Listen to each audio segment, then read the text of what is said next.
All right, everybody, we've done it. Welcome to the final conversation of Let's Talk About That, a Union University podcast.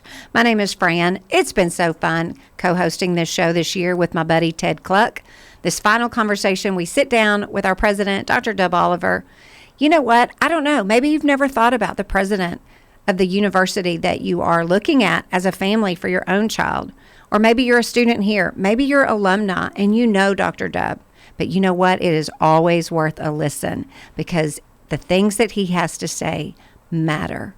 Regardless of who you are, what you do, where you find yourself, he always has something to teach us. And I'm very grateful for his encouragement, always, but his time today in this particular conversation. Dr. Dub, thanks for joining us.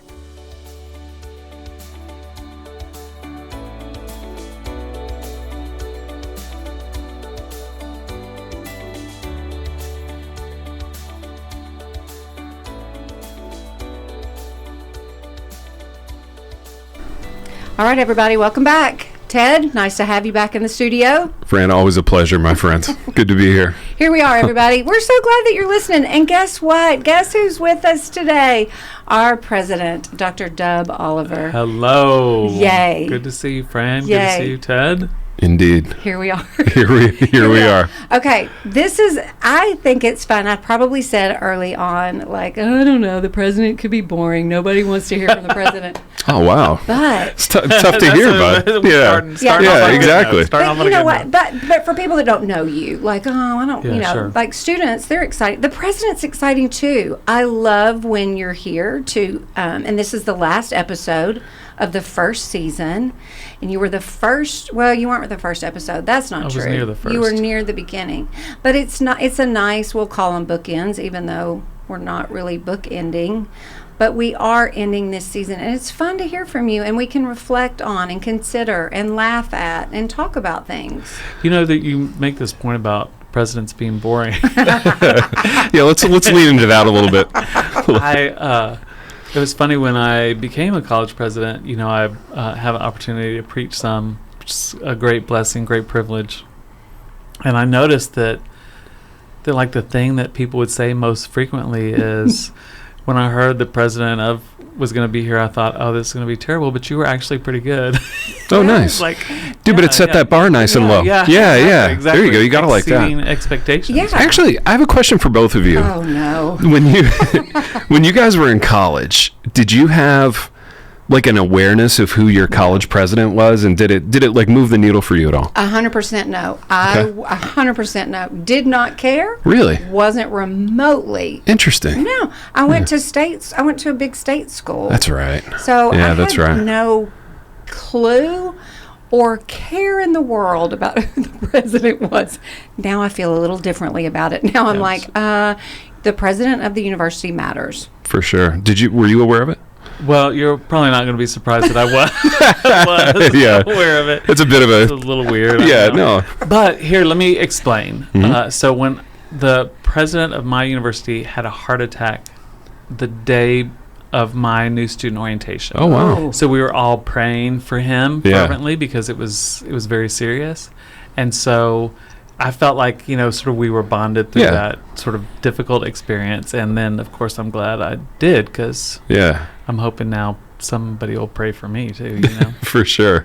I actually was very aware of my college Were president. you? Yeah, I was at a school Well, you were a football star. Well, not a star, but I was at a school about this size, and he was a lot like you. He was very relational and kind, and knew people's names, and would always give you a shout out on the sidewalk if he saw you, and that meant a lot. You know, I knew he had bigger things to deal with, but yeah, very very kind guy.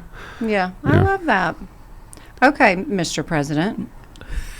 We're so glad that you're here. Now that we've established lowered and yeah. marked the expectations. Right. Exactly. I do think it's fantastic. fascinating, though, because you probably ask, I don't know, not that we're going to do this, but it's worth a poll that we're not going to have. High school students, how much does a college president play in your decision-making process?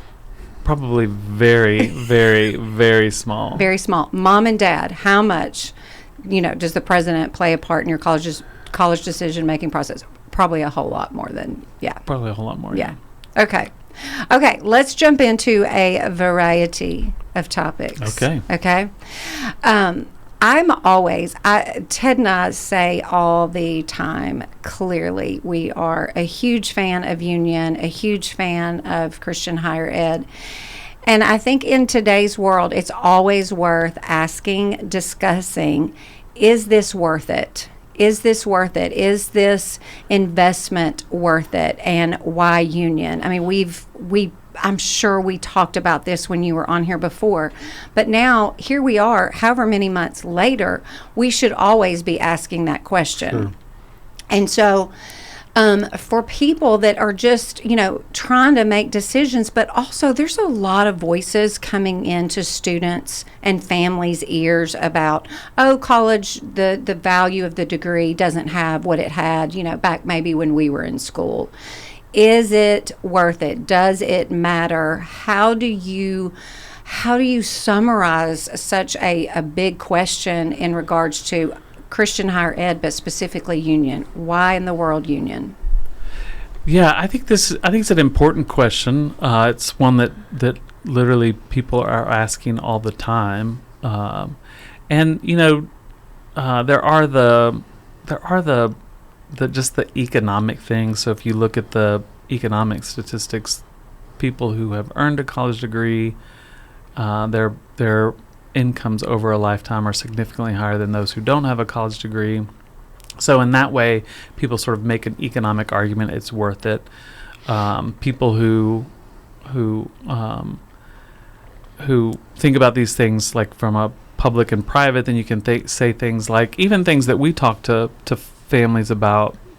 For example, it's not just the price, it's the cost. So, most students graduate from Union in 4 years. We're very committed to them graduating for 4 years. Only about 24% of students at public institutions graduate in 4 years. And so if you have one less year of costs and you can start making money, then, this is all economic arguments. And again, I'm not opposed to economics. Please hear me out. I'm not opposed to economics. And I think there's really good data there, but I think there's a much more important question about, is it worth it? And college is really a time when you're establishing patterns for the rest of your life. Mm-hmm. And you really want to establish those patterns in God-honoring ways, in ways that pursue truth and beauty and goodness, and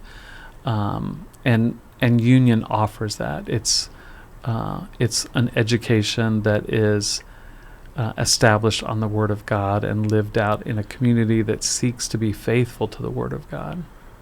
And that's just different than what you're going to have anywhere else. And, so, again, I wish that we could be as inexpensive as a public college, or even, in Tennessee we have Tennessee Promise. I wish we could be free like that. There are some community service commitments to Tennessee Promise.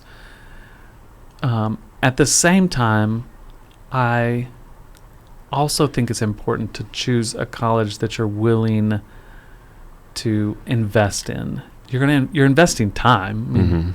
4 years of your life is a significant amount of time, and you're investing resources, money to pay for it. It ought to be something that you do believe is worth it.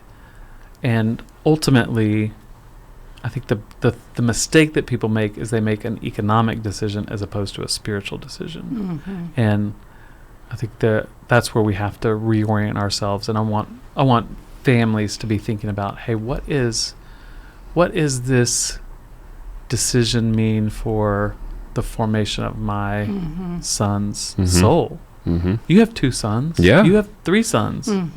Yeah.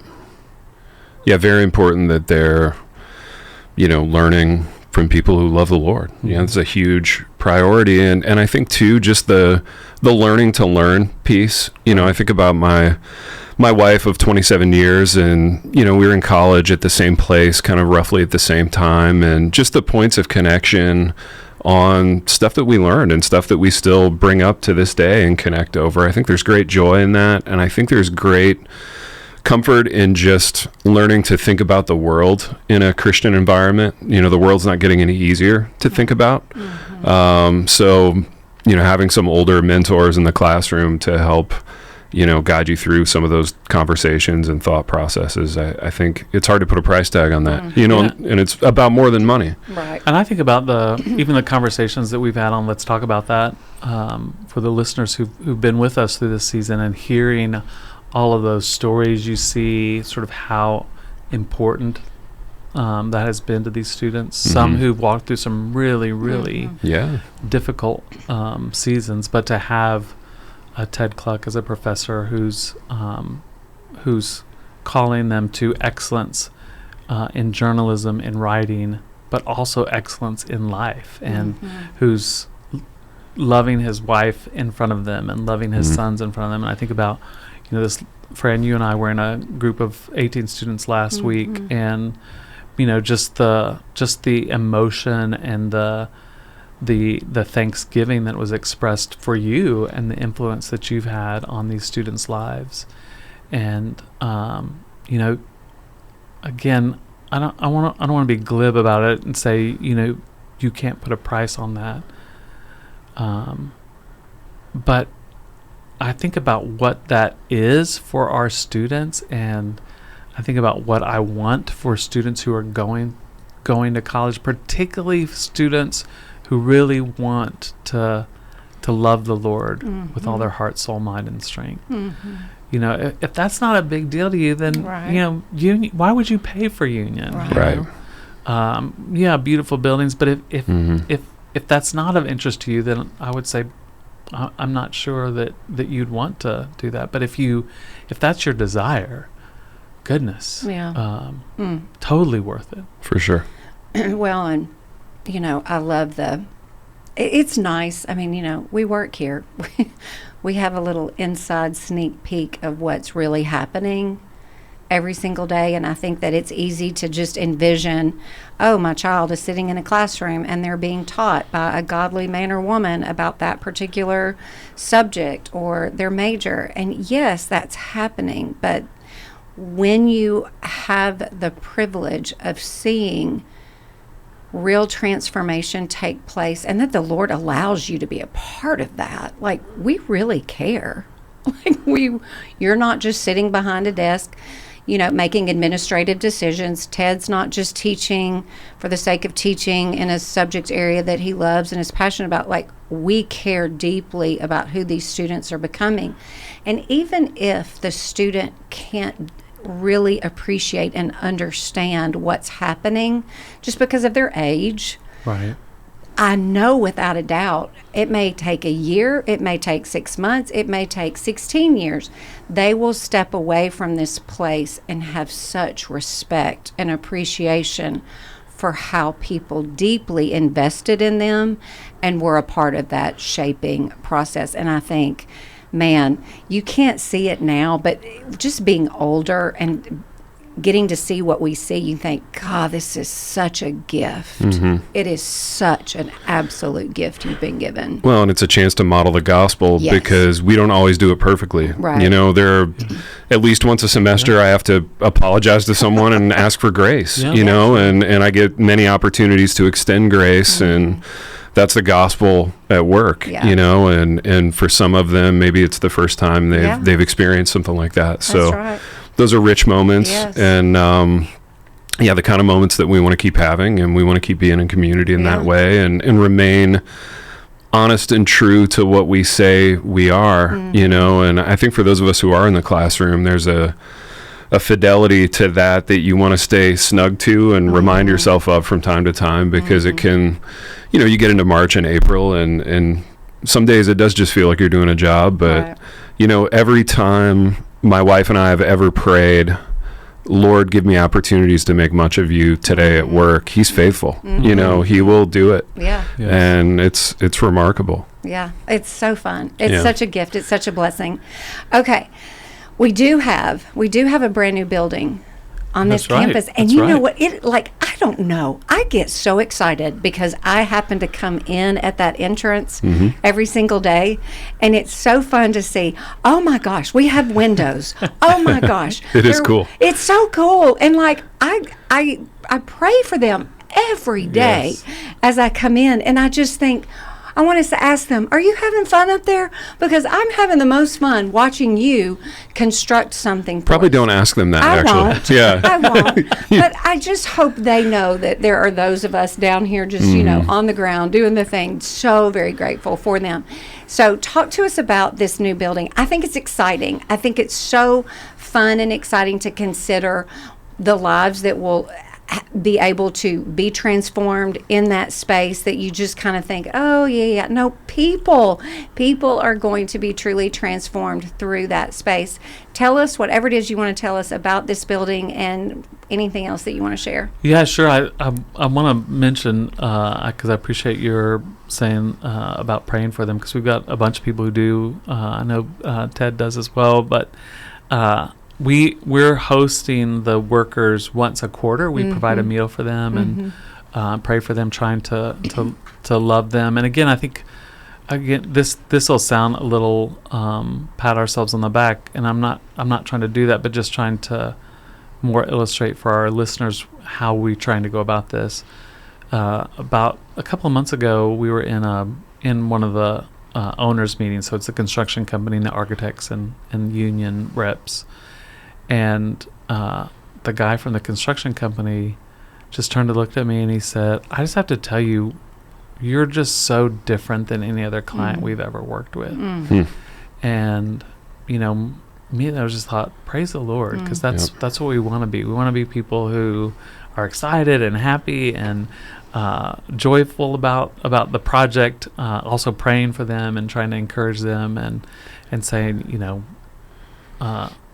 not yelling and screaming, why isn't this done, and why isn't it faster? And we're like, hey, we know that you've got challenges, and you don't control the weather like we don't control the weather. And so anyway, yes, I'm thrilled about the building, and it is going to include the McAfee School of Business, so all of our business students, as well as the departments of engineering and computer science. And as you think about those, it really is designed to be an innovation hub, trying to get different people to talk across lines. So one of the big complaints about engineers towards business people is they don't understand how things are made, and the big sort of complaint about business people towards engineers is they can't get what they make to market, and so put these people together and let them start having conversations and see kind of what the Lord does with that. And even as we think about it as Christians, sort of the imagery of the body, and there are different gifts that are used in different ways, and so the building is going to try to bring that forth. Of course, computer science is very involved in both aspects of business and engineering. But the design of that innovation hub, particularly on the first floor, there's going to be an analytics lab, sort of think stock market ticker and Bloomberg terminals, and there's going to be a big maker space. And our folks that are running that, Georg Pingen and his wife Betsy, who, if you don't know them, they're amazing, do incredible 3D printing camp and Makeable Challenge and great gifts to our community. They're leading that innovation space, but they've got art students and students from different areas trying to get a vision for how they might be a part of that space. So when we say it's for business, engineering, computer science, those faculty offices will be there. But the idea of the building is this innovation hub, and people are coming together to create and to collaborate and to see what we might do in producing new ideas, new things, new businesses for our community and beyond. That's incredible. It's really going to be. I wish I was in that area, because wow, that's just look at Fran just angling for that office space on the air. I have no degree in any of those things, completely unqualified. But it's just, I think it's going to end up being a space that is not just reserved for those departments. We're going to all find ourselves over there. They're really, really working hard on that idea of, hey, let's get beyond this. Let's get beyond business, engineering, computer science, so that everybody can have a vision. So that, if you have an idea to start a business, or you have an idea to start a business, here's a place you can go and say, hey, I want to talk through my idea. Can you help me? It's tremendous. Even something like that, just, sort of one afternoon having an idea and stopping in this Makers Hub and saying, hey, can we talk about this? And something coming from that. Yeah. Listen, Ted, I have a feeling I'll send you an email. Dear Ted, I have an idea. I absolutely believe this. Yeah. I'll set the over under on that email for October of next year. We'll be doing that. It'll happen. I was walking down the sidewalk recently, within the last couple of weeks, with a student that's graduating, and I asked her some question like, now that you've got perspective, you've been here all 4 years, what do you most love about Union? I love to ask that question because it's so fun to hear their different answers, even though they're all essentially saying the same thing, just the deep appreciation for faculty and staff. But because of the new building, she had not been here. If you've been here in the last 4 years, you haven't seen a project like that, right? I remember when the library was built. Sure. Yeah. Most people can't remember that. And so she said, it's so incredible to see the university invest in their students in this way. And I just thought, I'm so glad that you see that. I don't know why that struck me as just kind and appreciative. It's a great perspective. Yeah, for a 22-year-old to appreciate. She's not going to benefit from that. Yeah. That was not even one of her majors. She's not graduating with that degree.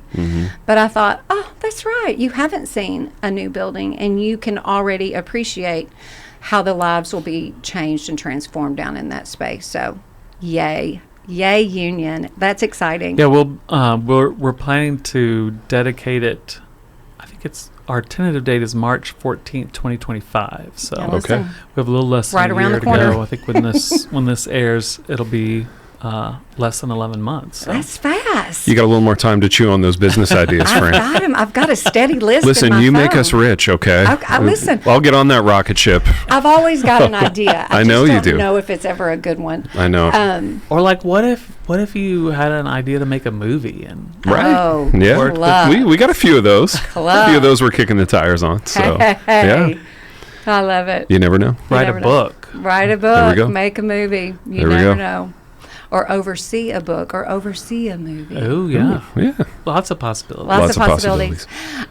Okay, let's just really quick talk about, because the time of the year that we're in, when this is going to air, and we're recording, I know, before this airs. So please, Lord, I ask you now, maybe this will not be a topic of conversation when this airs, but people that are listening and they are seniors and they are really, really wanting to be at Union, we sit in this dreadful time of the FAFSA not cooperating, but every institution, public, private, everybody is frustrated with the FAFSA.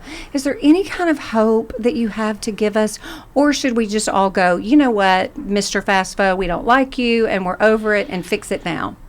Where are we with this? How can we help encourage Sure. people if we're still in that time of, oh my gosh, I don't know what my financial aid is going to be? We're just going to pray for people to be patient and hang in there with us, right? Yeah, well, one of the things I definitely say to all our listeners is, hey, if you know someone who has a senior in high school, pray for that family, because Yes. they're having to make decisions, not really knowing what the financial situation is going to be, and that's a tough spot to be in. I think it's, I also want to encourage people that, hey, this is a good time to, hey, just trust the Lord. If He's Right. saying go to Union, trust Right. that it's going to work out, FAFSA, today, tomorrow, a year from now. Yep. Which we try to encourage anyway. Fran's mentioning that the U.S. Department of Education based on legislation from the United States Congress, redid the free application for federal student aid, or FAFSA. Bless. And typically October 1st has been the date when you could submit your FAFSA. And of course that didn't work this last year because they were redoing it, and they said it'll be a couple weeks. And anyway, finally they turned it on they turned it on December 31st because the legislation required that it be done by December 31st. And I think it was on for like an hour, maybe two, and then they turned it back off because it was so bad and it wasn't ready. And so all that means is that, again, students who typically would have had several months to know what their financial aid package was going to be before a May 1st kind of decision deadline. That's the classic decision deadline.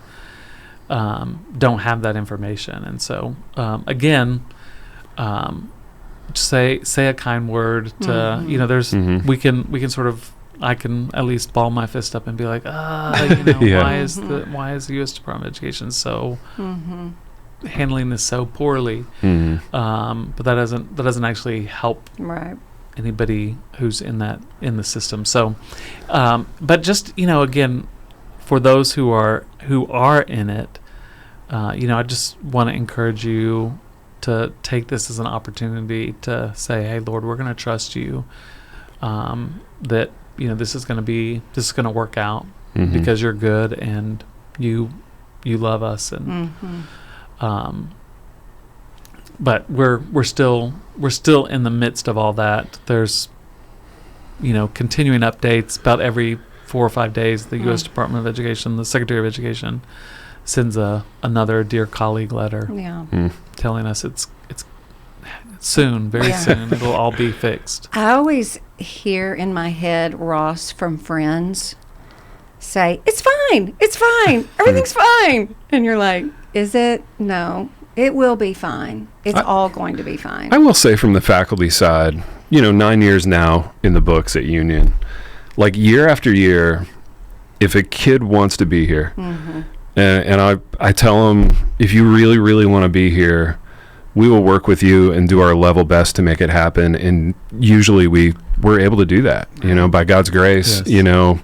The enrollment office, financial aid, they work some magic, and we get kids who want to be here, and I think that's a hat tip to folks in those offices. Do a great job at the things that I'm not good at, paperwork and forms, and we're all horrendous at that in my house. We're both artistic people, so we can't form our way out of a paper bag. So this new FAFSA thing's been a bit of a deal in the Cluck household. It has. It's no fun. We're doing our best with it. I think it's times like these that, you're just reminded. We say this a lot. We trust the Lord, have faith in the Lord, but then you get tested. Like, oh, do I really trust him? What kind of faith do I really have here? And I agree completely that if you feel like you are being called to be at Union, that this is where you feel like you should be, you want to be, then it's scary. But it's a time where you can say, all right, Lord, I'm going to trust you with this, when it's the most terrifying thing I've ever done. Yeah. And we just do. We just step out in faith and believe. And I love that. But that's true of anything in our lives. It doesn't have to be deciding where you're going to go to college. It's just a nice reminder for all of us. That's exactly right. About anything. Wherever we are. Wherever we are, whatever it is you find yourself doing in day-to-day living and working, let's decide to trust the Lord in that, in all areas. But I guarantee you, people listening to this are thinking about something that they're staring at that is causing fear and anxiety. And we're going to trust the Lord. We're going to trust the Lord. Okay, let me ask you this. I'm not going to ask you, what did you do today, Mr. President? Because I think it's always fascinating. What was the most presidential thing you've done today? And it's usually not like some super exciting answer. It's always a meeting and was on the phone. Wow, again on this presidents are boring thing. We're gonna have to get him some therapy after. We're gonna get him on the Chaise Lounge. But it is, it's just the daily. Yeah. It's so administrative. It is, but there has to be something when you look back on this year, and you think that this was fun. whether it was expected or unexpected. Like, you have to get to this point of the academic year and you start to reflect just Sure. like everybody else. It could have been, the December graduation or something with the new building, or it could be something so small that maybe the rest of the world doesn't know that we celebrated that, or that you personally celebrated maybe something.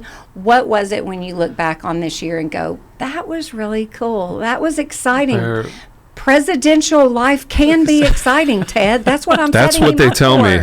I'm Yeah. trying to help Despite the guy all out. the evidence Despite that's all out the there. evidence, despite everything we've said, you take all that away. It can be glamorous. Yeah. Well, let me mention a few. So today was exciting day because today I started signing diplomas, Oh, that's cool. which is awesome. Yeah, for sure. It's always super, super sweet. But today I got to sign my daughter's diploma. Oh, Oh, stop man. it right now. Can Yeah. you imagine Yeah. how Oh, joyful it is to sign your own daughter's diploma? Yes. So, Amazing. anyway, very, very proud dad. So yeah, some days are really cool like that. I think of other things super sweet. Just recently, we celebrated 10 years at Union, and just looking back on that, just the Lord's kindness and graciousness and all that has been over these 10 years has just, sort of 10x's a Mhm. year. And was really beautiful. The building, we actually started construction, which we'd been working on for at least a couple of years. Mhm.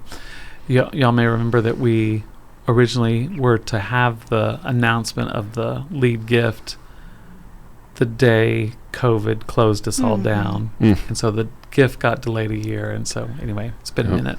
Yep. But anyway, to see the building coming up has been exciting. We're also working on a chapel project, and we got the designs for that, so very, very exciting. We'll be working on It's that over the amazing. next few years. Yeah. It's beautiful. And then, financially, our endowment hit a record high at the end of February, so praise God for that. That helps. Again, when we think about, Lord, help us to have the resources to help students Yep. come here. That provides year after year after year. And just, financially, the university has continued to grow stronger and stronger, and we surpassed $200 million in net assets for the first time as an institution. So things like that, as a president's like, okay, good, that's awesome to have. I was sharing with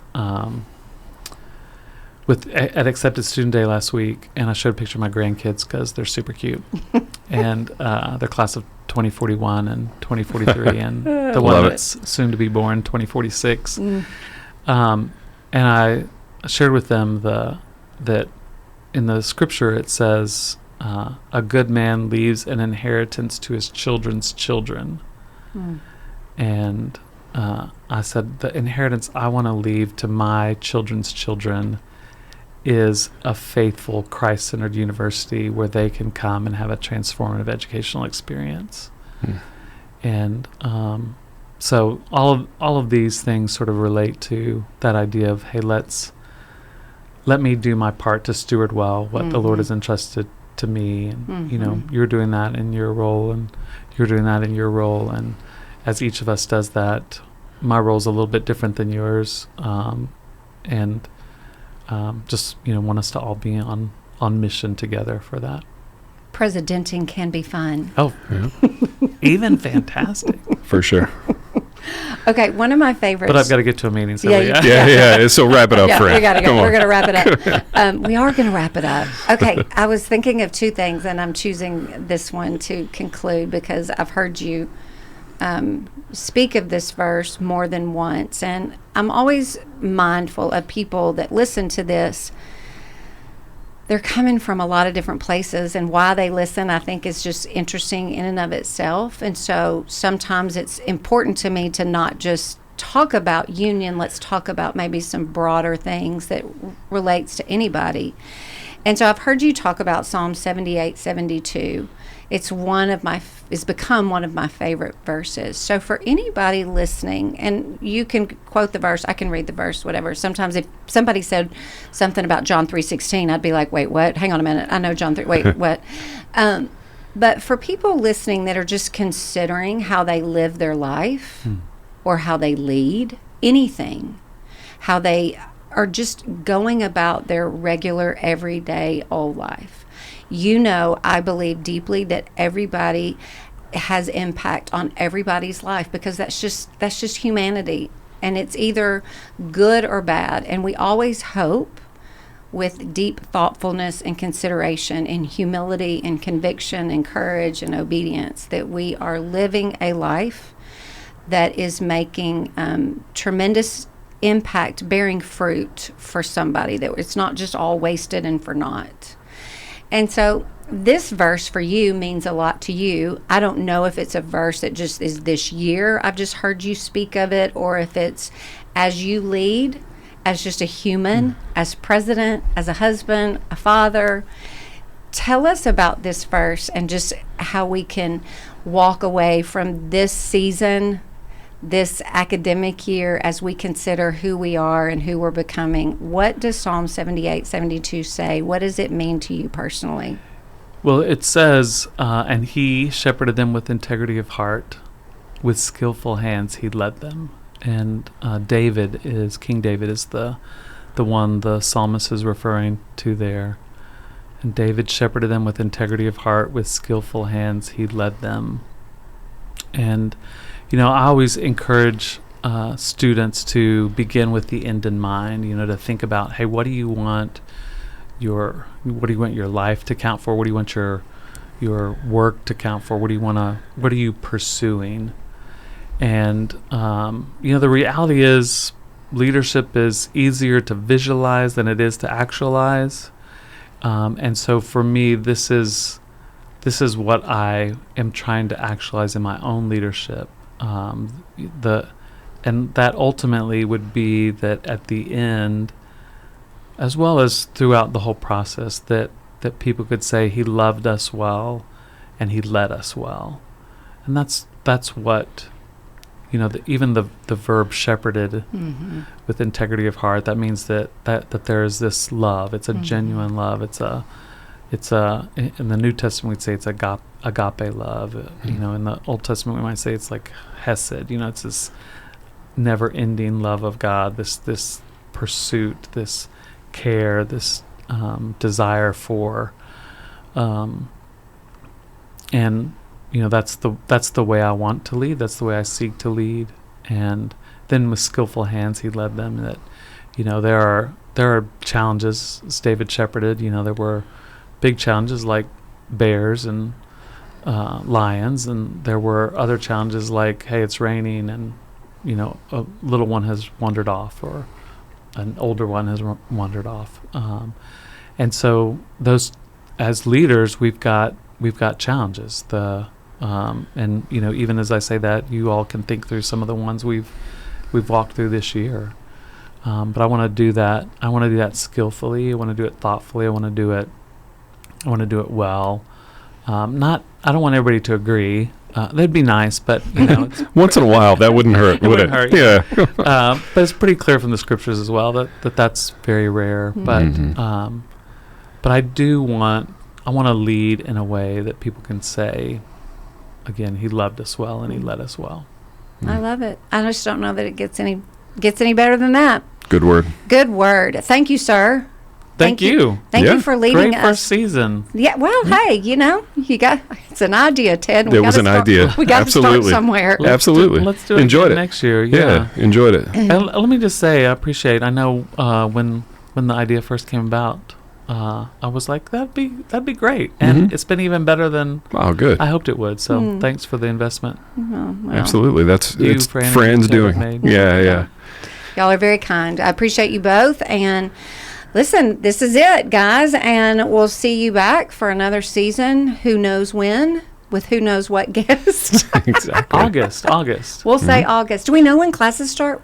What's the first day of school? I haven't looked it up. I know May 4th is graduation. Yeah, that's it. That's the important date That's right all now. we care about. Yep.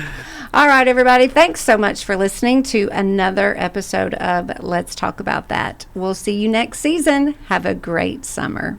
And if you have not been on campus yet, sign up for a campus visit. We would love to have you. Ted and I would love to see you. Let us know that you're coming, okay?